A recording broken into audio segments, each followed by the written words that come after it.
الحمد لله رب العالمين والصلاة والسلام على أشرف الأنبياء والمرسلين نبينا محمد وعلى آله وصحبه أجمعين۔ اللہ کے بندو، شفا رب کائنات کی طرف سے ہے، اور جو اللہ کے پاس ہے وہ اللہ کی نافرمانی کے ذریعے سے حاصل نہیں کر سکتے، اور دوا کرنے میں کوئی حرج کی بات نہیں جب تک شرک نہ ہو اور جب تک حرام چیز نہ ہو۔ اللہ رب العالمین نے حرام چیزوں سے اور شرکیات کے ذریعے سے علاج کرنا حرام قرار دیا ہے۔ اس کی مثال تعویذ اور گنڈے اور پلیتے ہیں۔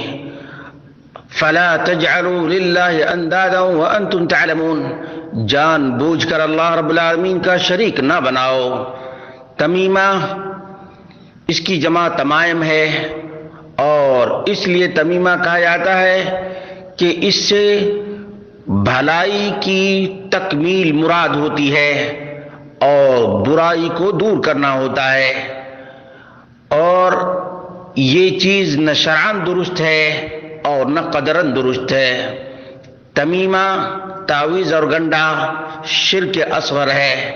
اگر یہ اعتقاد رکھا جائے کہ نقصان کو دور کرنے اور نفع کے حاصل کرنے کا سبب اور ذریعہ ہے، اور اگر کوئی یہ اعتقاد رکھے وَلَوْ اعتقد أَنَّ النَّفْعَ وَالضُّرَّ بِيَدِ اللَّهِ، کہ نفع اور نقصان رب کائنات کے ہاتھ میں ہے، تو اس نے تعویذ اور گنڈے کو سبب اور ذریعہ سمجھا، اور کوئی تعویذ اور گنڈے کو بذات خود نفع اور نقصان کا مالک سمجھے تو یہ شرک اکبر ہوگا۔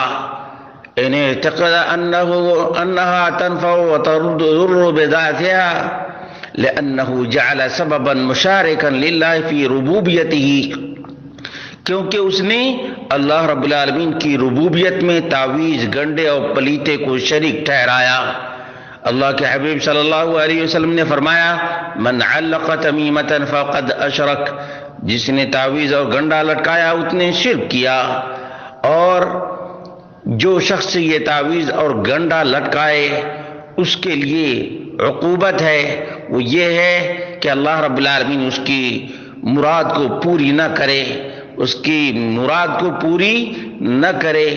لوگ ودعا رکھتے ہیں، یہ پتھر ہیں جو لٹکائے جاتے ہیں تاکہ جنات سے حفاظت ہو، اور نگاہ بد سے حفاظت ہو، اور نظر بد سے حفاظت ہو۔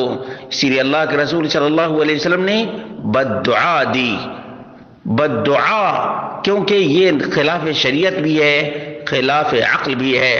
حدیث مصطفیٰ صلی اللہ علیہ وسلم ہے، من تقلد وطرا فإن محمد منہ بری، جس نے تانت لٹکایا اس سے اللہ کے رسول صلی اللہ علیہ وسلم بری ذمہ ہیں۔ سندھی کہتے ہیں المراد منہ ما كانوا يعلقونه من التمائم التي يشدونها بتلك الأوتار ويرون أنها تعصم من الآفات والعين۔ اسی طرح سے اس کی بہت ساری قسمیں ہیں جو بالکل حرام ہیں۔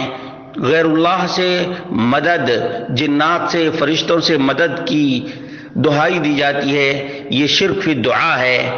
اللہ رب العالمین نے فرمایا وَأَنَّ الْمَسَاجِدَ لِلَّهِ فَلَا تَدْعُوا مَعَ اللَّهِ أَحَدًا، اور فرمایا اِذَا سَأَلْتَ فَاسْأَلِ اللَّهِ، جب بھی مانگو تو رب کائنات سے مانگو۔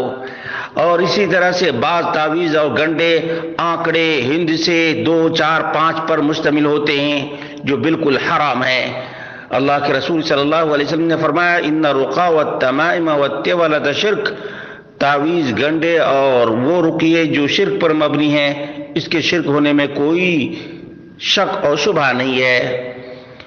اور اسی طرح سے حقیقت یہ ہے کہ قرآن کریم کی آیات پر مشتمل تعویذ بنانا بھی حرام ہے، کیونکہ ایک تو راستے جو شرک ہیں اس کو بند کرنا ہے، اور دوسری یہ ہے کہ اس سے قرآن کریم کی توہین ہوتی ہے، قرآن کریم کی توہین ہوتی ہے۔ اس لیے میرے بھائیوں، دوستوں اور ساتھیوں، یہ تعویذ گنڈا کسی بھی صورت میں درست اور جائز نہیں ہے، چاہے قرآنی تعویذ ہو یا غیر قرآنی تعویذ ہو۔ قرآنی تعویذ لٹکانے سے آدمی گندگی کی جگہ پہ جاتا ہے، ناپاکی کی جگہ پہ جاتا ہے، ناپاک ہو جاتا ہے، بیوی کے پاس ہوتا ہے تبھی یہ تعویذ لٹکائے رہتا ہے، تو یہ قرآن کی توہین نہیں، یقیناً قرآن کریم کی توہین ہے۔ بس اللہ رب العالمین سے دعا کرتے ہیں، اللہ رب العالمین ہم سب کو اپنے اوپر اعتماد، بھروسہ اور توکل کرنے کی توفیق عطا فرمائے، تمام تر شرکیات اور خرافات، خزعبلات سے ہمیں، ہمارے سماج اور ہمارے معاشرے کو محفوظ رکھے۔